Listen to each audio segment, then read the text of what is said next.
Hello, everyone, and welcome to our presentation on breaking into the cybersecurity industry. We have myself, Christophe Foulon, co-founder of Whole Cyberhuman Initiative, podcast host on Breaking Into Cybersecurity, and coach at CPF-Coaching. Along with me is Paul Cummings, real founder of Breaking In Whole Cyberhuman Initiative, and my partner in crime for helping to change the cyber industry, the way that we look at developing and retaining talent and creating a sustainable way to have a talent pipeline within the industry. Our first topic today is breaking into the industry. Paul, what would be your first step of breaking into the industry? Oh, that's a loaded question. But the first thing that I would always start with is obviously your self-discovery and soul searching. Too often we are met with mentees or job seekers that use the blanket terminology, I want to get into cyber, but they don't know what they don't know. Therefore, you see them cold applying to copious amounts of jobs that may not really align to them. So soul search and really find what role you can see yourself waking up for and be happy with every day. Don't just chase a dollar amount. We have too many people do that, and you see them, they jump ship so often based on the almighty dollar, and we're left with gaps in cybersecurity. And that leads to the next question, Chris. How would you go about soul searching the skills that you already have? First, I start with really doing self-discovery in myself and understanding from what I love to do, what are the skills and competencies that I have that employers are looking for. And one of the ways that I've learned to do that is using the NIST framework. They have broken out many of the cyber roles, as well as the skills, competencies, and knowledge areas that cybersecurity analysts, consultants, managers would need to understand in order to be successful in their career. From there, I look at what skills and competencies I have versus what I don't have. And I include transferable skills from other industries that I've previously worked in. Communication from sales, influence from sales, and things like that. So whether you're coming from the military or another industry, you definitely have transferable skills. You just need to think about them and how they would align to your desired role. Paul, what would you do in that case? I personally like the NIST framework. The reason behind that is it gives you the playbook as written by the National Institute for Cybersecurity Education, how the 7 domains of IT and cyber was developed.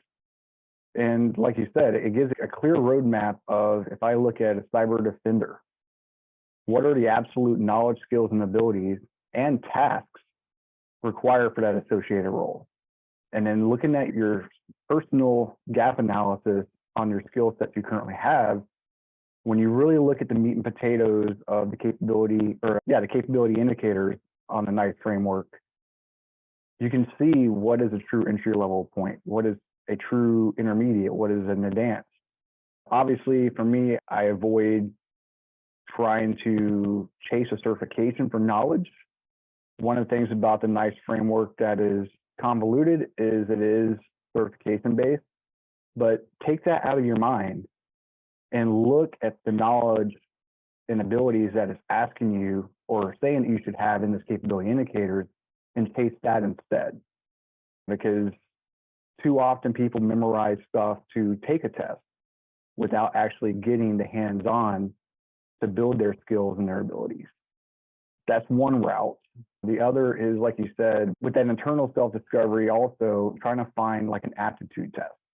If you want to be a software developer and you take like the US Cyber Knight Cyber Aptitude Test, for example, and you just bomb math, now it gives you a growing point that absolutely I got to build this up. And you can start soliciting tutor.com or YouTube channels for free math content to build up your skills, because if you want to be in software, There you go. You do need to have a level of math. Same thing with your data sciences. And that kind of leads into the next question. How do you develop self-training path based on informational interviews that you do, or when you look at a job description, how do you personally tackle that? Great question. And like you mentioned, looking at the job description gives you one idea. I think the most impactful for me has been informational interviews. So if I wanted to be a SOC analyst, I would reach out to SOC analysts at different companies in different industries to truly understand what are the things that they do on a day-to-day basis and what are the skills and competencies needed for that. I would also ask them what sort of certifications that help them along their path to get there, whether their employer has a certain preference for a certification. I know that the military has a certain required list that the private industry has adopted, but since then, there's been a plethora of other certifications, and some of the lesser known ones might be more helpful to developing the skills and competencies needed. So that's why I reach out to those folks. I understand really what they do in their day-to-day job and how I might be able to do that or not do that with my skills and competencies. Yeah, I like that. It's definitely a trade craft that a lot of people need help with, especially looking for the informational interviews. And when let's say Chris is looking for a SOC analyst role, how would you approach somebody in a SOC role? How would you craft your connection request to them? That's a great question because networking is such a helpful skill to have. And really, you want to come across as a human and not have just a generic copy and paste introduction. You want to reach out to them and say, hey, this is me, I'm a student, or I'm a newcomer to the cyber industry. I'm looking to learn from individuals like yourself about what you do on a day-to-day basis. And if potentially I could have 15 minutes of your time to ask you these 3 questions. And it's helpful to have the questions already pre-framed so that you can understand how much time it takes. And that way they can see it's really going to be at maximum 15 minutes. And if they aren't able to talk to you, at least they can respond to your 3 questions via text. And that could be helpful as well.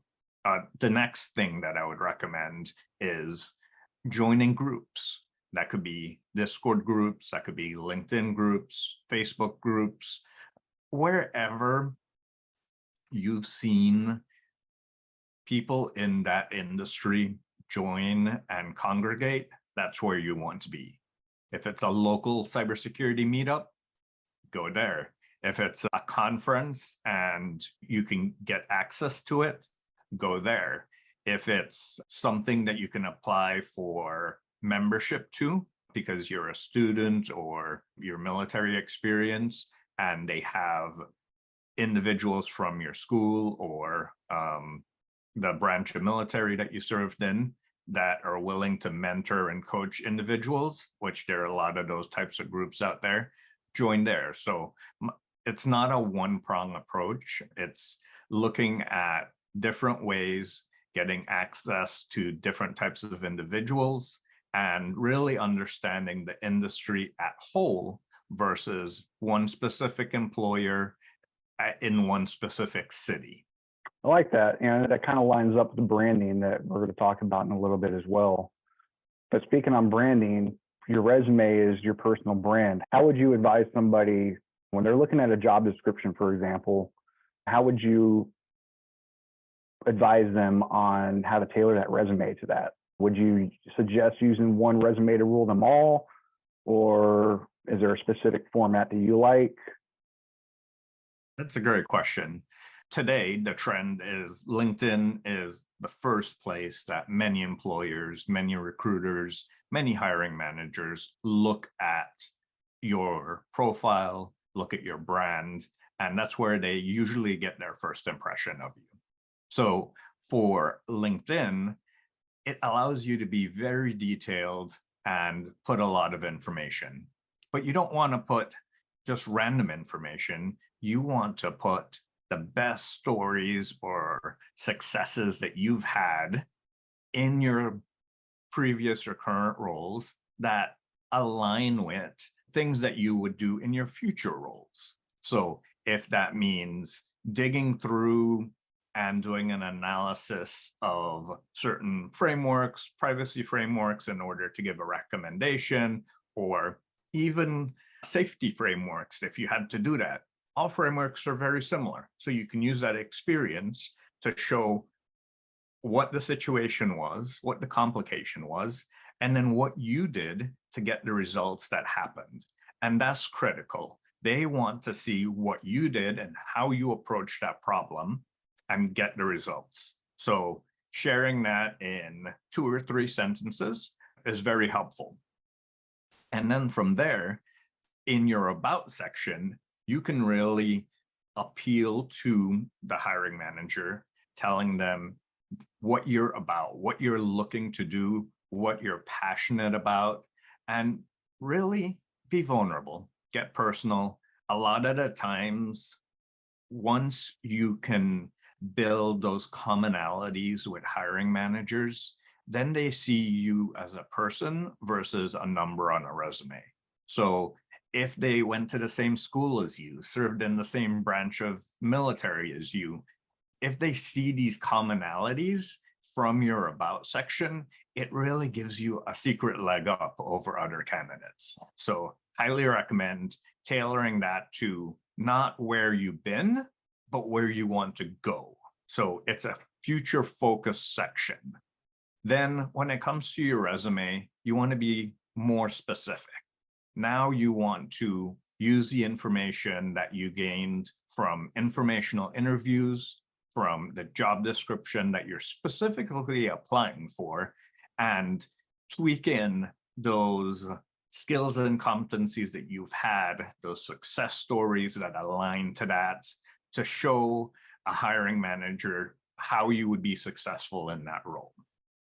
Now, one thing to be aware of is trying to include keywords from the job description into your resume. The reason for this is many, if not all, employers use what's called an applicant tracking system. This applicant tracking system, all it really is machine learning algorithm or a key phrasing algorithm that looks for the keywords that the recruiter puts in on the back end.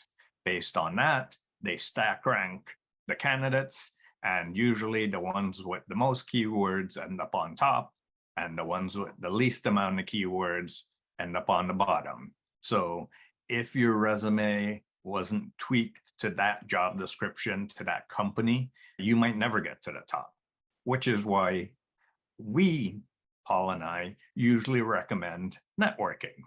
Paul, how would you network to get a future role? I would use my instance that I just landed my new role with. For me personally, I like to volunteer. The whole Cyber Human Initiative was built based on volunteering my time. It grew bigger than obviously me, but through some volunteer work like career villages and stuff like that with the Diane Initiative is how I met the person that hired me for their job so they can move on to a new role. When you're networking, usually when you follow a good 10 people that you have commonalities with and you run in the same circles with, they know you more. They know you a little bit better. They interacted with you a little bit more. So they know your appetite, they know your skill set, they know how you articulate. And in reality, everybody's been saying it for close to 4 or 5 years now that 70% of all jobs are based on networking. You have a lot of unadvertised job roles that, you know, what we call them capability hires. If I'm working for, let's say, a DoD vendor or Department of in general, right? Because DoD is not the only department of. You got state, you got transportation, education, labor, whatever, right? It's good to know who's doing things in those roles and follow them to see how they're articulating their selves. And like you mentioned, with I'm networking with somebody for a role, and I know that there's a big veteran presence, and I'm a veteran, I'm going to reach out and say, hey, how did you tailor your resume based on your military jargon? Because that's a whole nother skill set on itself, translating your previous life onto a piece of paper for somebody that is trying to gain you into a new domain. Crosswalking is phenomenal. There's a lot of people that have secret talents that can help you translate. For instance, dealing with food safety. They might have more affluence in governance, risk, and compliance because they've been associated with following checklists. But networking, phenomenal. Going back to the DoD contracts, if you're a capability hire, you're getting hired for a future project. And this is where researching who you want to work for matters. Look at their financials. Financials are free for anybody to look at. Follow their news feeds. If you look at a company that's about to do a merger, right? If somebody was trying to apply for Mandiant roles during the Google merger, then there might be a reason why you didn't get an interview, right? Because you weren't paying attention to the news to say, hey, this is a hire freeze until we actually obtain Mandiant, Google Man, whatever you want to call it. But those are the 70% of the roles that are unadvertised are capability hires. You might have a skill set that is needed for a future endeavor that they just don't need now. And you can get pulled on to do something menial to at least you. So using a candidate for experience as an experience, we had Frank Palmisano transferred from Leo over to SOC analyst. And he talked about during the interview an issue that doesn't really get talked about a lot, and that's providing managed security services for municipal, energy sector, gas and power. That right there put the CEO in a mindset that this person can forecast change. And again, when you network the appropriate way, and you can convey that, you're going to gain an audience.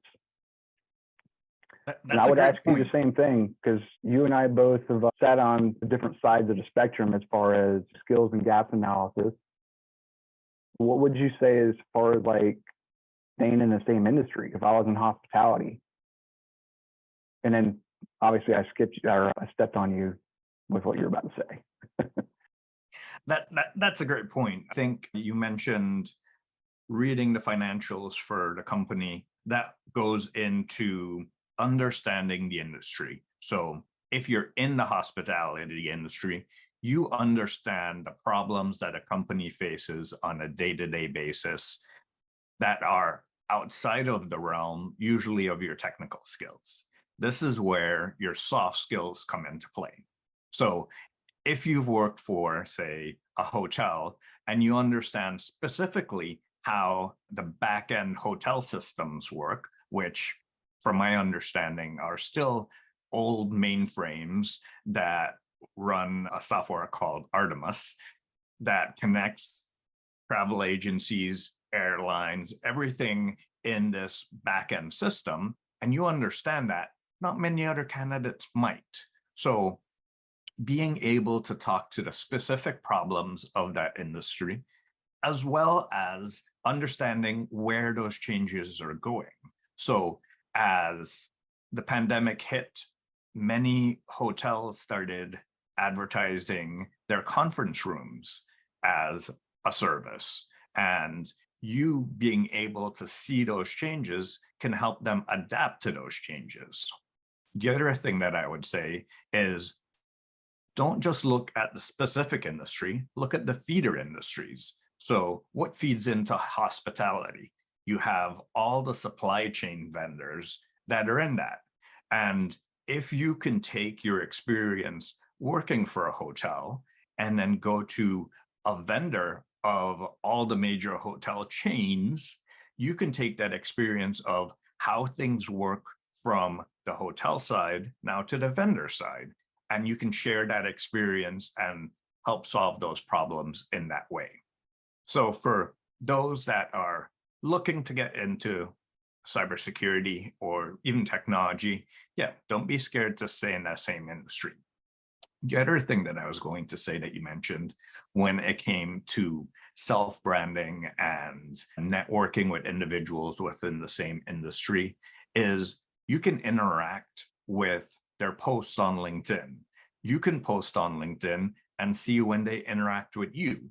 And then that way you end up sharing value to them ahead of time so that they can see how you would approach a problem, how you would solve what they need, and potentially you can help make recommendations for a role that they didn't think about, how to solve a problem that they didn't think about. So your experience is valuable when it comes to that.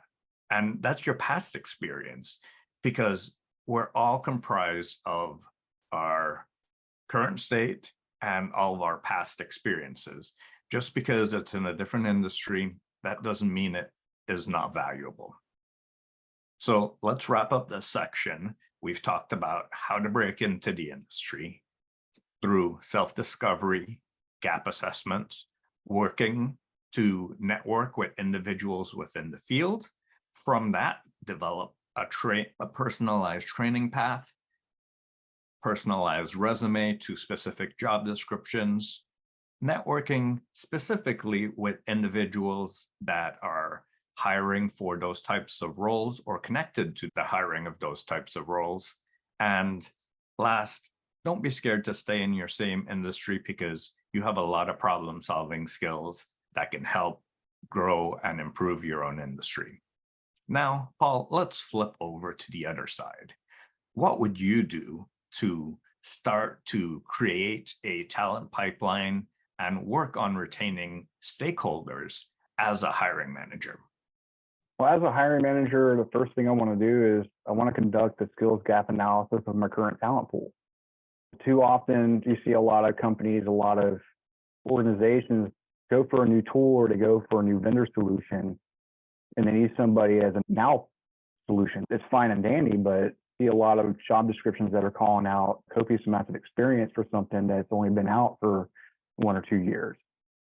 But understanding where your talent currently is, where they're struggling, can help you tailor that job description to what you need.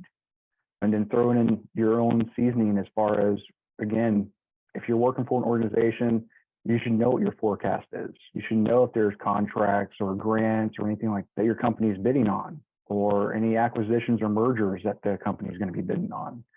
And then look at those technologies that they use to see where you're going to need to supplement a shortage at. For example, if I bring on a new firewall, is it a security engineer role, or do I just need somebody that's a firewall engineer? Right, because it's going to be a totally different job description. If I'm looking for someone that solely babysit that firewall, I shouldn't be sprinkling in all the other skills that other analysts are doing, because that's just going to cloud up this role and the responsibilities. And I would ask you the same thing, because everybody has their own interpretation. What would you do? First, I'd start with understanding the critical skills and competencies that I need today to deliver on business, because it's less about what we need to do for security and more about what we need to do to enable the business. So to deliver what the business needs, what do we need to do? Then conduct a gap analysis of the current talent where they have the ability to deliver on the business needs and where you're lacking on delivering the business needs. Paul, how would you develop an internal minimum set of criteria for entry-level mid-level, and senior roles within your organization? This one's a rough one. Obviously, it would depend on the company I work for, the organization I work for, but really defining what that true entry point is. Is it something that is going to require someone to have X amount of IT experience? Or is it a role like cyber sales or business development where I wouldn't need 100% hands-on technical with? If you can define that, when you look at Webster's dictionary or any other dictionary, entry level is defined as 0 to 9 month experience. So as an industry, we need to start pulling together and redefining what entry level is to us. We're far past the grandfathered yesteryear techniques where somebody has to follow a linear path as a technician to make it into this domain. If you can clearly define that, it'll help you identify what your entry level roles are, what your mid to junior level roles are, and what your senior level roles are. I think our friend Naomi said it best. There are certain roles that each level has that can be done by an entry level person for them to grow in. If I'm talking about doing SOAR, for example, and bringing up that automation response framework, have them develop it. That's an entry level position. SOAR admin, SOAR engineering, where you don't need to have stupid amount of certifications or qualifications for. Then I would look internally too to understand what the client is that you're providing services for. You alluded to the DoD 8570, now the 8140. A lot of private companies are looking to be DoD supply vendors or supply chain. And you may have to associate your jobs based on that, because in reality, if you're looking at this requirement, it shows you exactly what this person's supposed to have per DoD. And that's going to alleviate if you have an entry-level position or not. Let's just face it, some companies are never going to have an entry-level position unless it is something like security administration, dealing with GPOs or something like that. But understand what your company's business model is. If you can extrapolate and build out a SWOT analysis chart on what your company needs or what they do or what they provide, it'll better equip you to write those job descriptions to satisfy not only your needs, but satisfy the needs of the job seekers. We're pushing close to 1 million unfilled roles just in the US. How many of those roles can be filled by simply doing a data dump on a job description saying what you exactly need?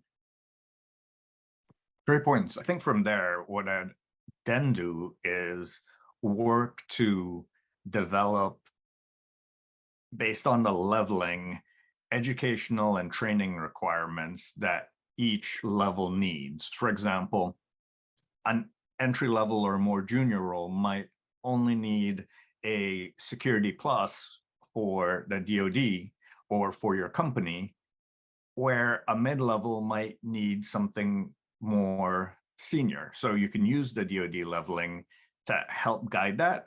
But if you're not servicing the DoD, then you don't need that. What you then do is you look at the certifications that are out there and how they deliver the skills and capabilities that you need, and marry that to the leveling of the role. From there, what internal training can you create or external training can you use to help keep the skills and competencies of your analysts fresh and growing with the technology that you're using? Because in reality, when you hire someone and they've been with you for 5 years, if you have not been investing in training and education for that individual, you're likely 5 years behind, or at least 2 or 3 years behind with regards to the skills and competencies needed by the industry. So you want to ensure that you're continuously training and developing your stakeholders and marrying that to the growth path of those roles. And then that helps you create a pipeline from junior to senior, where you have individuals that will stay with the company for a long time and some that might leave.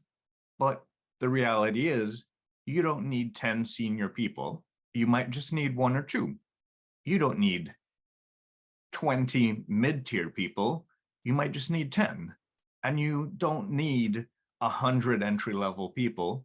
You might just need 30. So as you develop the skills and capabilities and the training needed for those levels, you can also incentivize your staff to stay because you're providing them with that continuous growth, where they feel like they're getting challenged, where they're not getting bored in their role, where they're working to solve problems because you've enabled and empowered them. Now, from that continuous learning, Paul, how would you describe the best way to grow individuals separate from the requirements needed for the roles? Before I tackle that, I'd like to take it back to add on a few things from what you said. If you're looking at certifications and this is an entry-level position, you might find it that having that certification on your as a requirement might be good, like you're going to attract somebody that has that, but open up the ability to obtain this certification within 90 days of hire, right? Because as employers, we're kind of blind to the fact that there's a lot of talent out there that otherwise couldn't afford these certifications unless they had a paying role. If I'm working at a burger joint, my part-time role might not pay for a CYSA, a Security Plus, or anything like that. I might need the internal education dollars to help with that. As far as building internal, the first thing I would start with is understanding the tools and solutions that your firm uses, right? Because we always want to upskill on the stuff that we're currently using. From there, look at the free to low cost educations that you can use now. For example, Whole Cyber Human Initiative, shameless plug, our program is really designed for entry all the way to senior. It looks like it's entry level based on what we're doing, but there's a lot of people out there that may have 14, 15 years in another industry that it's just not viable for them to take a $20,000, $30,000 pay cut to start at entry level. Case in point with, you mentioned the hospitality, right? If you've been doing hospitality and maybe you're a regional director or manager for a chain, right? Is entry level really something that's going to be viable for you? And the reason why I say this is because your entry to junior is where you're going to be 100% hands-on. Now, if you have been doing regional work and you know the tools and the vendors that are doing security for your hotel chain, you can come in as a business development specialist or a project manager. Because again, hey, I noticed the security on XYZ was bad, or hey, the user experience on this is this, or just pick a few things that you've seen. Same thing with being like an HVAC technician. We have smart of thing devices now, Nest, other devices that help you smartly control your thermostat. You have user experience. You're bringing in carnal knowledge of what you would do better. And that's just really one of the things that I would look at. And then once you identify, I think one of the cool things that this company I worked for did was they got us involved in capture the flags. Capture the flags is a good way for a company to say, hey, we did XYZ on ranking, and it showcases where your current talent is. And then if you know that the traditional mindset is an MSP is supposed to be is growing to be an MSSP, where can you supplement that intel training? Where would you go to get that, right? Because you always have to forecast your change and be innovative. Don't be scared of AI. AI is not going to take over the world. It's not going to put us out of jobs. However, it's going to make a lot of roles easier, but you're always going to have that human intuition that needs to write that ML for it. So maybe build something out as far as that. Reach out to nonprofits or organizations that have skill up academies. Partner with them, because you might find that they can do a pre-apprenticeship program for you, like our friends over at CyberUp, for example. There's multiple ways to build internal training, but at the end of the day, you have to know what your stock is on your talent, their skills, their gaps, and current tool vendor and future tool vendor solutions. The other thing that I'd add to that is work with the individuals, figure out what sort of problems you're passionate about and what you're looking to solve, and how that could solve business problems and what sort of training might be needed there. Additionally, what I'd recommend that individuals do, and this might be harder for the smaller companies versus the larger companies, but is to understand that as people grow in seniority, some people are not people managers. Creating separate technical paths versus people leadership paths allows you to retain that technical knowledge within your organization when they get to that level where they would be a senior manager or a director within your organization, but they still want to remain hands-on. They still want to remain deep in the technology. Keep them in your organization. Create that technical path for them, which is separate from the people leader path. Because, for example, I love leading people. I know Paul loves diving deep into the technology. He was recently doing a big IoT research project, and he loved that. Myself, I love connecting the technical people to the business. So I would probably be on the people leadership side. Now, Paul, you mentioned forecasting your business needs, and what would you do to ensure that you can align those to job descriptions, as well as ensuring that you continuously update your internal skills or role requirements to include those? First thing would be doing an asset inventory, not just an asset inventory on your computer systems or your servers, but your people systems as well. We advance so quick in technology that a lot of people, they find it hard to forecast. Participating in podcasts, whether it's the CISO Diaries, Breaking Into Cybersecurity, CISO Hub podcast, Simply Cyber. There's just so many different places that you can go that are advertising new breakthroughs. If you follow Twitter and you choose Twitter Doc, for example, you can have a dashboard and you can follow certain hashtags or news sources and have them displayed on your screen on a daily basis. With quantum, we never fathomed that quantum would be produced so quickly, and now you have qubits that you can buy for $9,000, and they're smaller than a desktop shuttle. So it's kind of, as a hiring manager, as a director, you should always be thinking as a BISO, a business information person, right? Because at the end of the day, if you're following these sources and you can forecast out what your competitors are going to use, or you can forecast what your clients are going to use, it can better equip you and your organization on the training that you're going to need.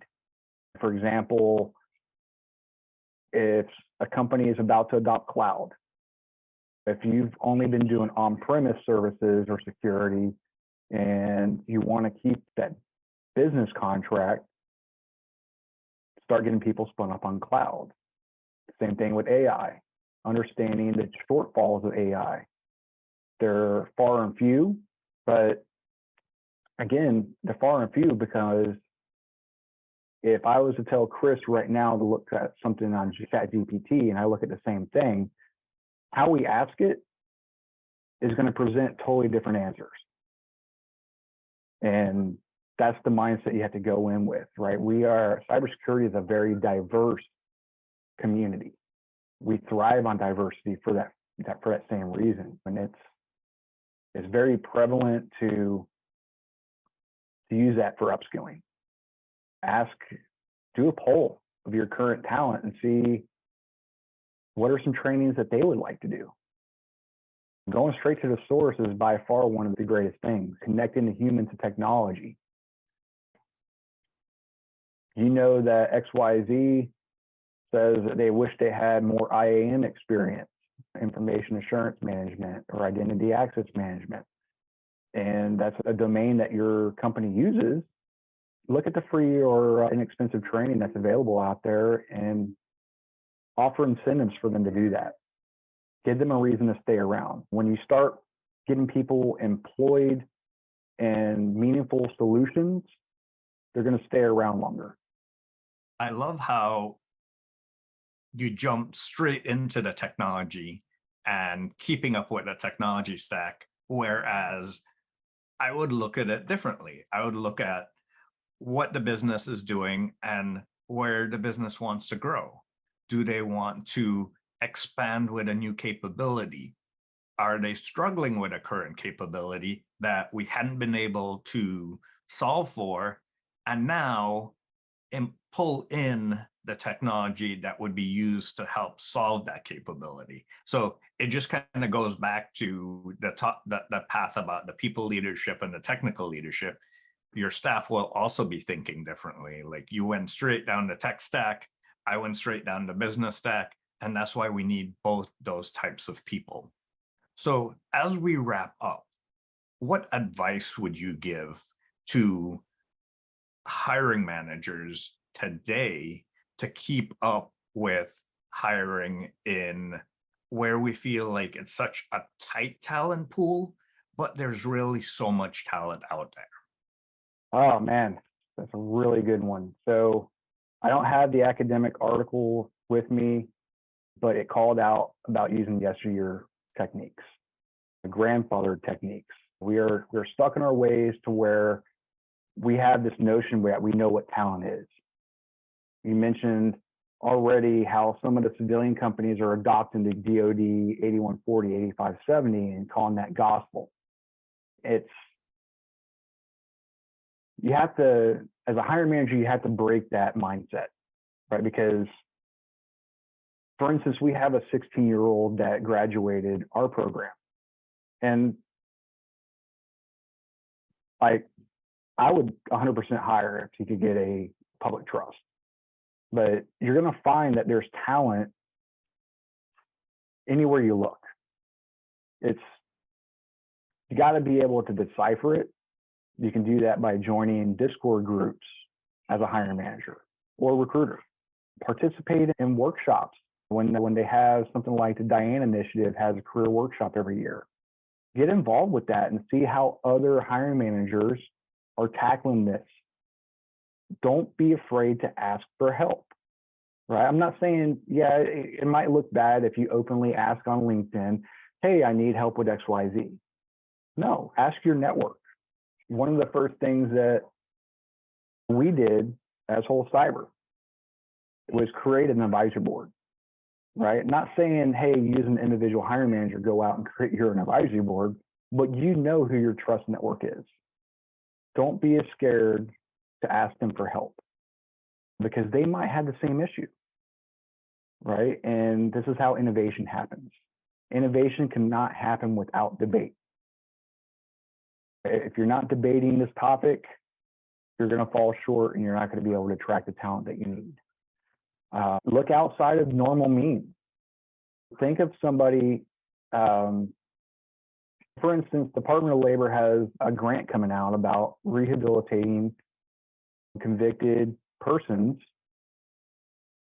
If you're thinking cybersecurity and you want the criminal mindset, why not go for a criminal? Yeah, they're not going to have certain privileges, but a consultant is a consultant. And I would argue that even a SOC analyst 1 is a consultant. Let's just be honest. If you're in cyber, you have to sell And that's another thing. Everybody in cybersecurity is a salesperson. You have to sell the idea that your company is going to do that. You have to sell the idea that I know my job, I know my trade craft. But don't use yesteryear techniques, because it's just not going to work. There's a few great initiatives that you can follow, like NICE, the National Institute for Cybersecurity for Education. They're leading the way on really redefining the roadmap of traditional talent versus new raw talent. Sponsor capture the flag. There was a company, bug bounty companies do it all the time. They want somebody that can hunt those bugs, and they hire people for it. Ask yourself if you can do that job. Because if it's something that you can't do and you can't explain it, is that why this job description is riddled with all this different terminology that you don't even know? So look in the mirror as a hiring manager and understand what your capabilities are. It used to be when you got hired on, you did your onboarding, they gave you a series of tasks that you would follow, and boom, now you're no longer green or blue. You know the role that you're doing, you're growing into it. But you can't do that if you don't have somebody that can coach you along the way. And maybe it's something as silly as GPOs. Some companies do GPOs differently. We used to have Patch Tuesday. Patch Tuesday is like patches come out now, right? Explore their home lab. Ask a candidate or an applicant what they have as far as a home lab. I'm not a fan of the what do you have on your home network question, because that's open-ended. Ask them what they're doing to upskill to compete against your atrophy. Participate in local chapters. And like you said yourself, right? So you got your local and your regionals. Maybe you show up to ISACA because you are a paid member. You have a CISM or a CISA, or your ISC Square chapter. Participate in those and create think tanks around this topic. It's a fire hose. I know it's a lot of wordplay, a lot of wordsmithing, but I'm passionate about this, and together we can solve this. I definitely see the passion there, Paul. My recommendations harp on some of the points you already did. We're a diverse community. We need a diverse set of skills, competencies, as well as problem-solving approaches. And the only way that we can harness that is to ensure that we're getting candidates that have that diversity. So that includes reaching out to candidates outside of the traditional universities that you used to hire for, going to conferences outside of the main, like the Diana Initiative, local B-side conferences, things like that.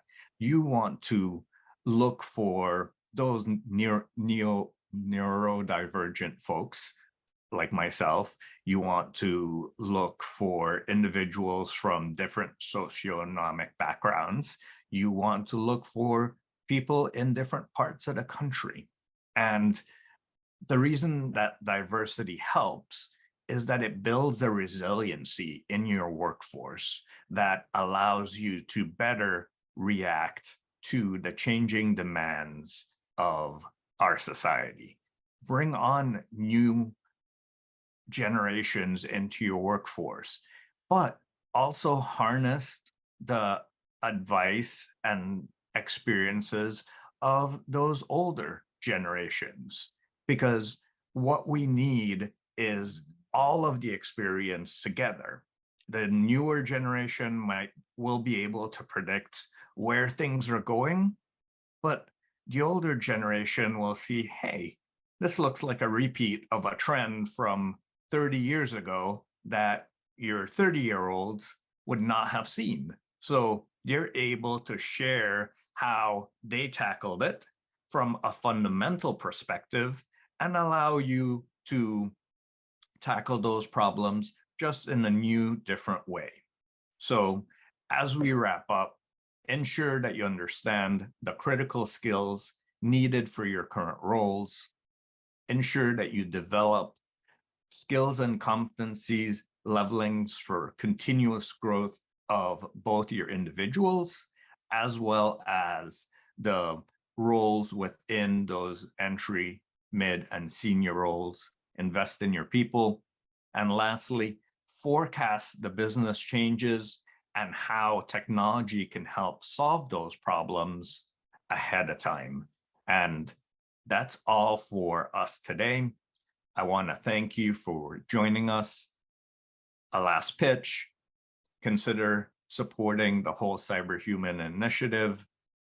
If you have experiences from new folks that want to share on breaking into cybersecurity or breaking into cybersecurity leadership, we would love to share your experiences. And if you would like to utilize the framework from the whole Cyberhuman initiative to help grow and develop your talent pipeline, reach out to myself, reach out to Paul. We can help you. Any final words, Paul? Embrace imposter syndrome. From entry level all the way to CISO, everybody has imposter syndrome. Use it to grow. If you find yourself looking at a job description, for example, and saying, hey, you know what, I really don't feel confident in this. Why don't you feel confident? Take that job description, pick out something, upskill on it, voila. And don't just believe the hype. When somebody posts something that they're more talented than you on paper, right? You're not competing with them, you're competing with yourself.